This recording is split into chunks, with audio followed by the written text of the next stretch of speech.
tão certo como o ar que eu respiro,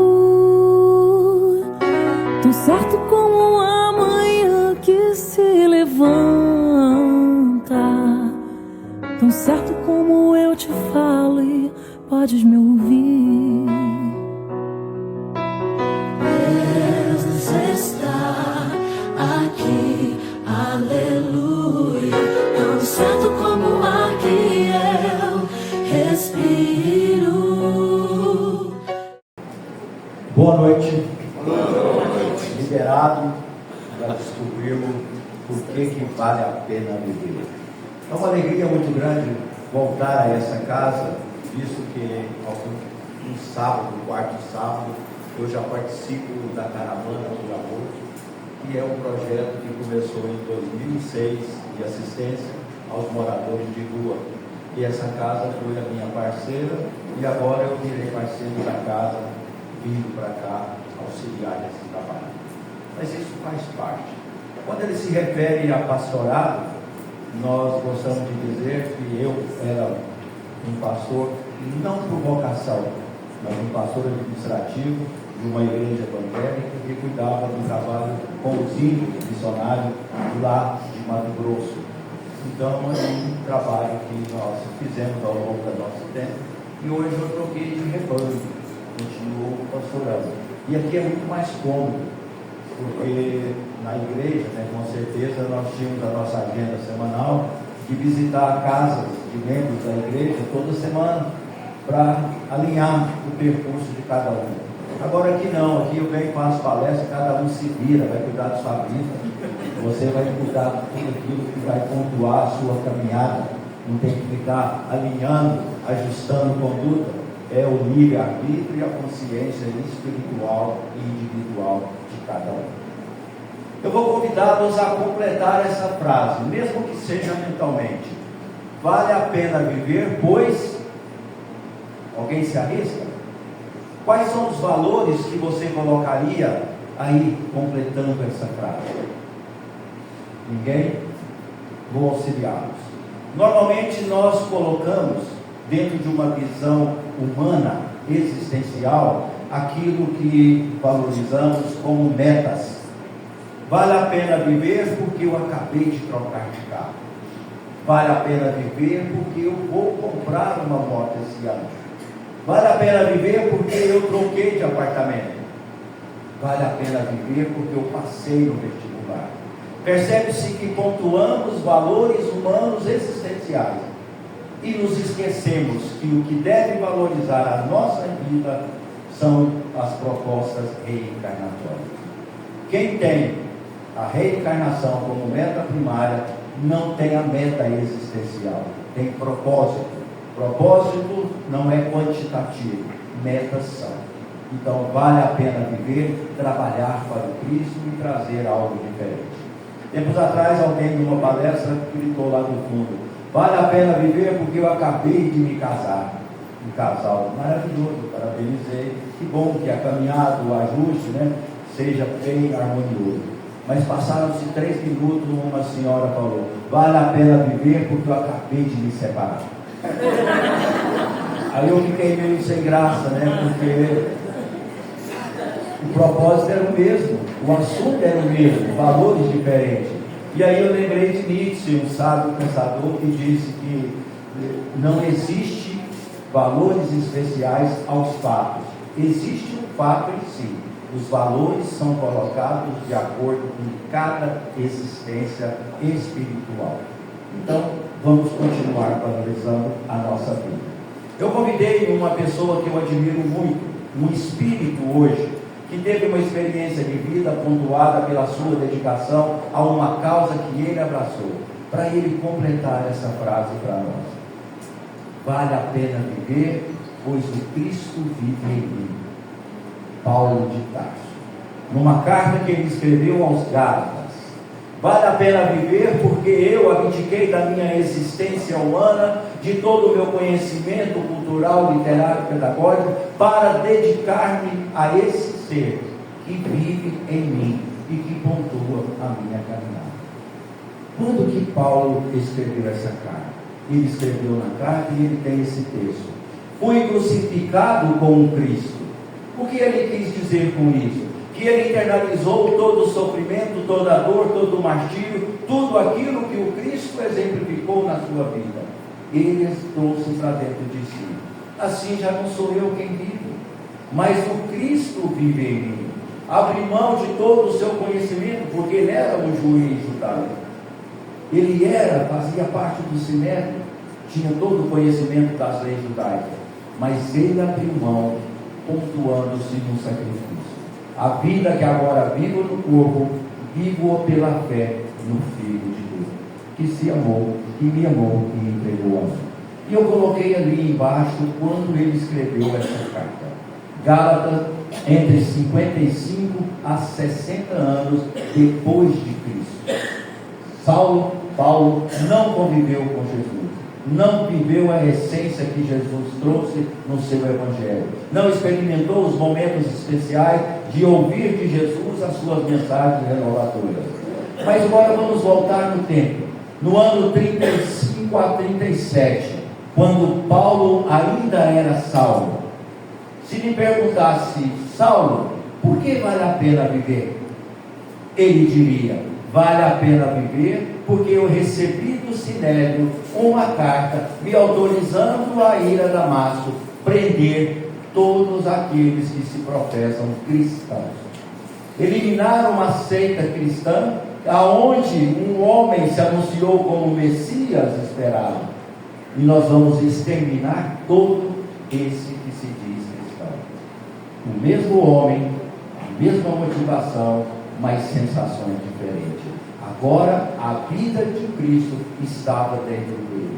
No ano 35 a 37, ele ainda tinha o Cristo, mas fora dele. Na estrada de Damasco, quando Jesus lhe aparece e ele cai ao chão, lhe retira a visão de mundo. E logo após, quando ele recebe de Ananias a dádiva de ver novamente, nasce Paulo de Tarso. O Saulo ficou para trás, o Saulo viveu o tempo necessário para experimentar. Agora, o que levou Paulo a ter o Cristo vivendo nele? E o que nos leva a ter o Cristo em nós? Qual que é a linha, o raciocínio, a lógica, para que eu deixe um homem que teve uma missão interrompida pela ignorância humana, através de um martírio, através de uma cruz, trazer para mim uma mensagem tão significativa que muda o meu jeito de ser, a minha vida? Quando Paulo sentiu que ele poderia continuar a sua vida, ele passou a se alimentar do pão chamado Jesus. Eu sou o pão da vida eterna, não o pão da mesa, que nos tira a fome por horas, por momento, por um tempo finito.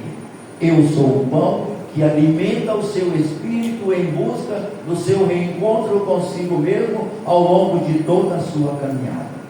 Te trago o alimento que fortalece todo o seu ser, para que você se encontre, para que você se veja, para que você se permita melhorar a cada dia, alimentando dos ensinamentos que eu deixo como legado no meu Evangelho. E Paulo, quando foi dada-lhe a visão por Ananias, viu também a luz do mundo. Não essa luz temporária que acendemos e apagamos, mas a luz por toda a eternidade.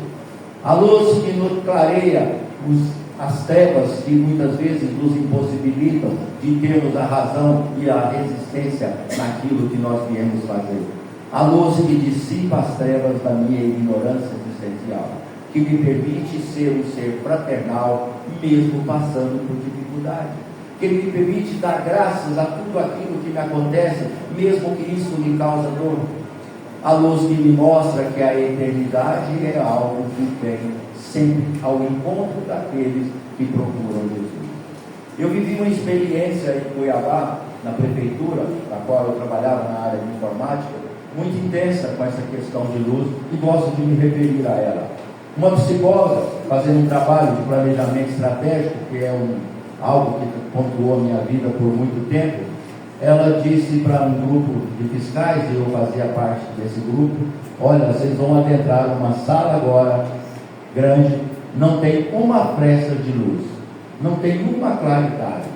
Mas lá dentro foram colocadas latas, tamboretes, bancos, algo que possa se transformar em obstáculos para vocês andarem. Mas é proibido ficar parado. Todos que entrarem vão ter que andar. E eu fiquei imaginando como que ela vai ver se eu estou andando, se eu estou parado. Mas já entramos. O que aconteceu? Qual foi a reação da grande maioria? Todos encostaram na parede. Tatearam a parede e ninguém saiu do lugar, porque não conseguia perceber algo que estava à frente. Percebe a intensidade de uma situação dessa? De uma prisão que eu crio para mim mesmo por não ter claridade naquilo que está à minha frente? Quantos problemas nós enfrentamos ao longo da vida e fugimos do problema porque não conseguimos visualizar a resolutividade do problema? Nos achamos pequenos. E aí passa um pouco, ela acende a luz. Não tinha nenhum banco, nenhuma lata, nenhum tamborete, não tinha nada. A sala estava do mesmo jeito que ela sempre foi, mas ninguém se dispôs a mover-se. Quando Jesus diz, eu sou a luz do mundo, é porque Ele percebeu que nós caminharíamos pelas trevas das nossas ignorâncias existenciais. Quando nós aqui reencarnamos, o que nós trazemos como metas reencarnatórias? O sucesso, que é exatamente o que faz parte da nossa educação. Nós somos educados para termos sucesso empresarial, profissional, pedagógico, cultural, tudo aquilo que traz para nós uma sobrevivência humana. Mas nós não somos preparados para a eternidade. Nós não somos preparados para viver uma vida espiritual. E quando Jesus diz que Ele é a luz do mundo, Ele nos acena para ter uma luz na nossa caminhada. E aí nós perguntamos, por onde caminhar? O que fazer? Não tem um manual existencial para que eu possa trilhar? Ele diz, eu sou o caminho. Se tem dúvida do que fazer, por onde andar, do que praticar, siga os meus passos, ande por onde eu andei, mas não fisicamente, mas no proposital, no propósito dele, de semear a fraternidade, de servir e semear a todas as pessoas possíveis que trilharem o seu caminho, que convivem com você, semeie o bem, semeie o amor e sirva. Nós temos resistência em servir. Por que eu vou servir alguém que tem a mesma capacidade e a mesma oportunidade que eu? Ele não depende de mim, mas eu vou servi-lo. Por quê? Para que você se elimine do egoísmo, da vaidade, da arrogância, da prepotência, da soberba, de considerar-se melhor do que os outros. O servir me faz pequeno, não menor do que o outro, pequeno em mim mesmo. De que vale a grandeza de eu achar que sou superior a alguém?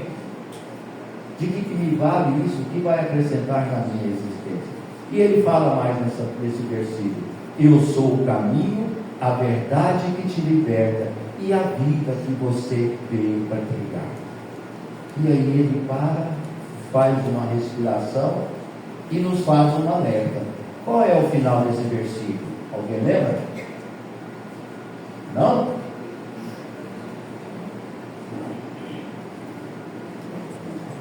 Cadê os instrutores da casa? Qual é o final desse versículo? Eu sou o caminho, a verdade e a vida. Ninguém vem ao Pai senão por mim.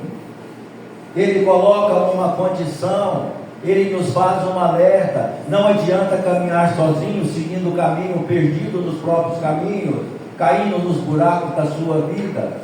Ninguém vem ao Pai se não trilhar e não caminhar por onde eu caminhei. E por último, ele diz: eu e meu Pai somos um só pensamento. Eu e meu Pai somos uma só ação. Eu vim para que se fizesse através de mim as obras do meu Pai. Ele veio nos trazer a visibilidade de uma gestão existencial, pontuada numa dedicação total àquilo que Deus queria que ele fizesse. Se entregou total, assim como Paulo se entregou a ele quando o conheceu. E quando poderemos mostrar que o Cristo vive em nós e que vale a pena viver? trazer para a nossa realidade. Fechamos um ciclo agora, mês de maio passado. Estamos iniciando o mês de junho, um mês festivo, alegre, né? Principalmente para nós do Centro-Oeste, os estados do Nordeste, são as festas juninas, as comemorações, as quadrilhas, festividades. Ontem eu fui fazer palestra numa casa bem Aparecida, já estava tudo cheio de bandeira para tudo quanto é lado, a festa no final do mês, mas já enfeitaram a casa inteira. É a alegria que traz das pessoas sentirem a vida pulsando dentro de si. Já estão dentro. Agora, o que vale a pena na nossa vida? É quando nós reencarnamos. É aqui, nesse processo de reconstrução, de depuração do nosso espírito, é que nós voltamos para limpar de nós as impurezas adquiridas em todas as outras existências anteriores. Mas olha que nos diz irmã Matilde, mas lembre-se que nossas melhores possibilidades se perdem na esfera do recomeço. Nós nos perdemos quando tomamos consciência do mundo em que nós estamos inseridos, porque o conhecimento do mundo aniquila os propósitos espirituais. Nós temos uma agenda que deveria ser a primazia na nossa existência, que é uma agenda reencarnatória. Quando lá estávamos pleiteando aqui voltar, arguindo com os nossos benfeitores espirituais que cuidam desse processo, que nós seremos diferentes, que faríamos diferença, que queremos tais expiações, que queremos tais provas, e eles avaliam e nos trazem o nosso diagnóstico, e nós reencarnamos. Mas Matilde diz que nós nos perdemos, porque a vida nos sufoca e nos apresenta outros caminhos. Falta de braço decidido e consciente, que nos guia através desses labirintos do mundo. E aí, como valorizar a vida? Ela nos aponta alguns caminhos. Não são difíceis de fazer, não são difíceis de trilhar, mas nós, muitas das vezes, não temos o tempo necessário para nos dedicarmos a essas obras. É indispensável que saia de si mesmo, que pare de se vitimizar, que pare de achar que tudo de ruim só acontece com você, e veja a necessidade da dor do que te serve. Nós temos aqui nessa casa várias caravanas, várias atividades assistenciais. Me alegra muito ver uma casa dedicada totalmente ao próximo, como essa casa assim o faz. Por isso que eu estou aqui trabalhando também. Sou presidente de uma outra casa, que tem uma dificuldade ainda de fazer, porque estamos num assentamento urbano e é quase fora de Goiânia, a frequência é muito pouca. Então a gente vem aqui e faz um trabalho. E o que essas pessoas dessa casa fazem? Começam a enxergar a dor do outro como a meta principal a ser eliminada. Primeiro eliminar a dor, depois minimizar o impacto da dor na vida de cada um. E, se possível, auxiliá-la na sua reforma íntima e na melhoria de si mesmo. Não procure ser atendida em todos os seus desejos, mas procura servir.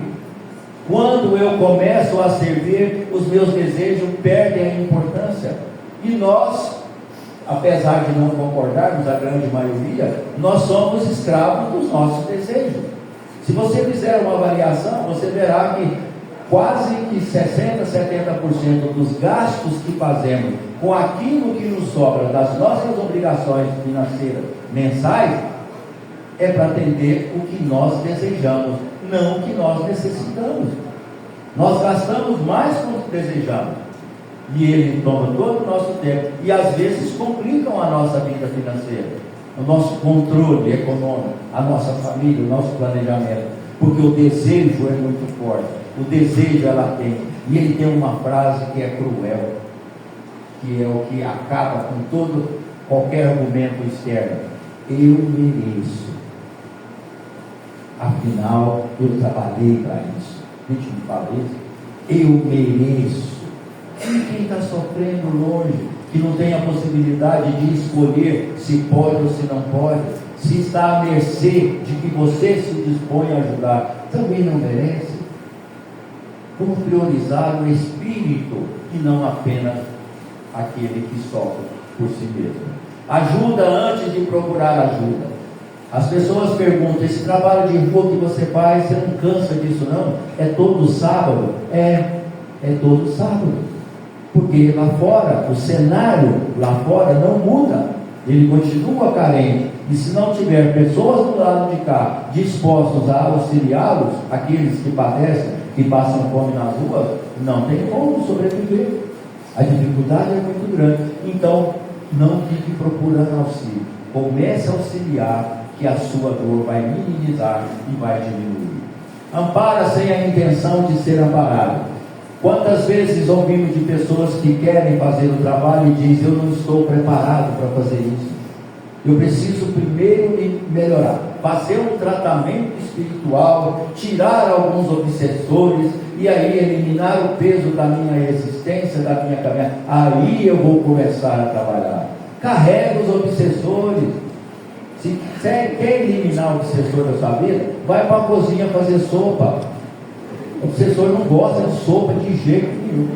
Ou vai para a sala de evangelização em periferia. O obsessor odeia criança mal educada. Lá no nosso centro, ontem eu ainda comentei lá na casa, uma pessoa, um voluntário lá do PAI, que é o posto de auxílio espírita, foi lá fazer uma aula de evangelização. Ele saiu e disse para mim: Cleomar, esses meninos da sala têm um futuro brilhante. Eu falei: é mesmo? Qual é o problema? Qual é o futuro dele? A maioria vai ser agente de turismo. Agente de turismo aqui, nesse buraco, fora de Goiânia, entre Goiânia e Trindade. Como agente de turismo? Ele falou: pois é, quando você chama a atenção deles, eles te mandam para tantos lugares diferentes, que alguns eu nem conheço, só que eu não vou, né? Eu falei: né? Eles são muito mal educados, eles são os animaizinhos. Eu falei: por isso que eu te convidei, é para você mostrar o caminho. Você vai desistir? Eu falei: não, desistir eu não vou, mas eu vou pensar. Aí ele voltou, está pensando até hoje, mas não voltou.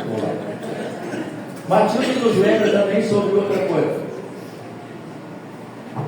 Aí fica até a dúvida, né? Será que ele foi para algum lugar que os meninos mandaram? Eu vou mandar uma mensagem para ele.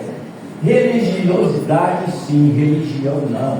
Não procure entrar numa religião para que você seja identificado dessa religião. Não crie crachá religioso para você. Isso de nada acontece.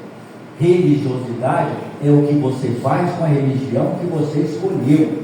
É a prática. Isso tem valor. Quer seja espírita, evangélica, católica, urbana, não interessa a religião que você está, desde que ela transforme o seu ser num ser melhor. 2010, recebi uma carta psicografada da minha mãe, lá no Por Amor, e minha mãe foi evangélica a vida inteira, missionária da igreja metodista, fundou várias igrejas com meu pai, na região sudoeste. Eu nasci dentro de uma igreja metodista, a igreja de Rio Verde, era na minha casa. E logo quando eu larguei o pastorado e me tornei espírita, para ela foi uma decepção enorme, muito grande. O sonho dela era ter um filho ungido por Deus. Eu falei: mãe, eu fui ungido, eu não fui ungido. Deus não me escolheu, eu não fui forçado para dentro da igreja. Então só não está perdendo nada. Mas ela ficou muito triste. Nunca foi assistir nenhuma palestra, nada, apesar de eu convidar. Mas na mensagem psicografada, a primeira frase dela marcou a minha vida profundamente. Ela diz: filho meu, não se assuste, sou eu mesma, sua mãe. Dentre muitas coisas que eu queria te dizer, a primeira é essa: você está no caminho certo. O que vale do lado de cá não é a religião que nós escolhemos, é o bem que nós semeamos. Pronto. Tadinha. Ela viu que o filho estava no caminho certo. E é isso que diz aqui: religiosidade, prática da religião, pontuando a sua vida e preenchendo os seus momentos. Humildade sim, soberba não. Nunca se considere superior aos outros pela religião ou pelo aquilo que você faz. Nós temos que ter a humildade de sabermos que estamos nos refazendo, nos reconstruindo, e não estamos acabados ainda. Diante da fartura ou escassez, recorda o serviço que o Senhor te convocou a realizar. e produzem seu nome. Ninguém está aqui a passeio. Ninguém está aqui sem responsabilidade de fazer o bem. Todos nós temos que fazer o bem. Todos nós temos que servir e semear. E cada um descobre no seu tempo. Espero que descubra ainda reencarnado. Porque se acordar do outro lado e viu o que não fez, e o que mais me preocupa é isso. Não é o que eu faço, é que às vezes é o que eu deixo de fazer. E muitas vezes por preguiça. Convite eu recebo demais. Mas como eu faço palestra todos os dias, quase todos os dias, tem esse trabalho de sábado e domingo, aí às vezes eu falo aquilo que eu disse agora mesmo atrás. Não, eu mereço um descanso. Merece não, vai embora, continua. O Cristo também viveu em Estevão. Lembra de Estevão, Gesiel? Alguém já estudou sobre ele? O que aconteceu com ele? Ele foi a vila onde ele morava foi totalmente invadida pelos romanos. Ele foi feito escravo, foi para um navio, curou um centurião e depois ele foi liberto. Mas ele estava em praça pública pregando o Evangelho em Jerusalém. E quem estava nessa praça? Saulo de Tarso. E ouvindo a pregação dele falar de Jesus, Saulo mandou prender e levar ao Sinédrio. E lá ele foi condenado à morte por apedrejamento. Estevão tinha um sonho: encontrar a sua irmã Abigail, que ele prometeu aos pais que qualquer coisa que acontecesse com ele, ele ia proteger Abigail. No dia do apedrejamento de Estevão, ele ajoelhado no chão, sendo apedrejado, ele olha na multidão e vê chegando Saulo de Tarso ao lado de quem? Abigail, que era sua noiva. Não tem registro de casar e não casar, mas naquele momento eles estavam juntos. Aí ele diz: Senhor, não me impute esse pecado. Eles agem pela ignorância, eles não sabem o que fazem, tal qual Jesus disse lá na cruz. Um outro exemplo de alguém que dedicou a sua vida e que Jesus viveu dele: Joana de Cusa. Cusa era o marido que era um pouco coletor de impostos. Após o falecimento de Cusa, ela passa a dedicar-se intensamente às obras cristãs. E ela tinha sido curada por Jesus. E ela tinha uma mediunidade bastante aflorada. Tem pouca literatura que fala dela, mas algumas contam que ela era uma senhora que tinha a incorporação como uma dos seus dons espirituais. E aí, onde eles estavam fazendo o trabalho, numa catacumba, entra uma guarda romana e ela é presa. E como ela estava incorporada em transe, é considerada bruxa e condenada à fogueira. Mas qual que foi o agravante? Naquela época, punha-se na fogueira todas as pessoas consideradas bruxas. Ao seu lado estava um filho adolescente de 14 anos, que também foi condenado junto com ela. E o carrasco, para martirizar a sua dor, diz: negue o seu mestre, negue esse tal de Jesus, negue aquele que te trouxe a esse mateiro, que você será libertado. E ela diz: não negarei. E o filho implora, querendo viver, que ela o negue. E ela diz: não. E aí o carrasco faz mais uma agressividade com ela, diz: o teu mestre só te ensinou a morrer? E ela responde: não apenas a morrer, mas também a nos amar. O Cristo vivia nela ou não? Ser queimada junto com o filho no momento de dor e de sofrimento.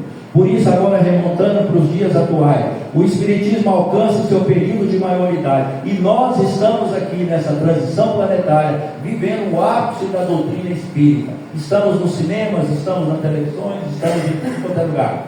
Ganhamos esse mercado. Não somos mais aqueles demoníacos, práticas satânicas que faziam. Temos visibilidade, temos respeito, temos tudo. É hora do Cristo viver em cada um de nós. É hora do Cristo viver em você. Somos todos conclamados a ressignificar, a dar um outro sentido à sua vida. Esse verbo ressignificar eu gosto muito, que ele foi dito por Lucas, quando recusou o cargo de ministro da saúde de Roma. Ele diz: a minha vida não teria significação se eu não cuidasse dos pobres e enfermos. É hora de repensar, avaliar e edificar a fraternidade, que é o caminho, a verdade e a vida ensinada por Jesus. É a sua hora, é o seu momento. Mês de junho, começo daqui um pouco, segundo semestre. Reprograme o seu itinerário para essa vida. para essa caminhada, para a sua encarnação. O Evangelho é aquilo que vai te alimentar. Ele propicia a maior conquista evolutiva do Espírito. Se você viver a essência do Evangelho de Jesus, o Cristo viverá em cada um de nós. Não são parcelas do Evangelho, é o Evangelho na sua completude. É o Evangelho em todo o sentido existencial. É o Evangelho que vai te trazer a sua sustentabilidade e a sua conquista reencarnatória. E por último, eis que estarei convosco todos os dias. Nós não estaremos abandonados. Nós temos Jesus ao nosso lado, nós temos Jesus à nossa disposição, nós temos todo o aparato que Jesus possa nos propiciar para fortalecer em cada um de nós a nossa caminhada cristã. Portanto, vocês estão numa casa que tem como máxima ser fraternal, que tem como a máxima a ser buscada, servir e semear a todo momento. E aí eu fico com essa reflexão para repensar depois em casa. Feriado, prolongado, dá para pensar vários dias. Posso viver com e em você? Jesus pode viver em cada um de nós? Ele pode viver dentro de mim? Eu posso ser uma carta aberta de Jesus por onde eu passar? Eu posso ser exemplo de fraternidade e de consideração aonde eu convivo, no meu local de trabalho, no bairro onde eu vivo? Eu posso demonstrar ser uma pessoa equilibrada. É tudo isso que nós podemos fazer para afirmarmos: vale a pena viver, porque o Cristo, assim como viveu em Paulo, o Cristo também viveria. Boa noite a vocês, muita felicidade, muito frio, está quente ainda, né? Está ligado até o ar aí, mas está bom. Tem gente que está puxado, tem outros que camiseta, mas vamos caminhar. Não importa a temperatura, importa que está dentro. Então, tem o fogo aí da chama de Jesus dentro de cada um. Uma boa noite a todos.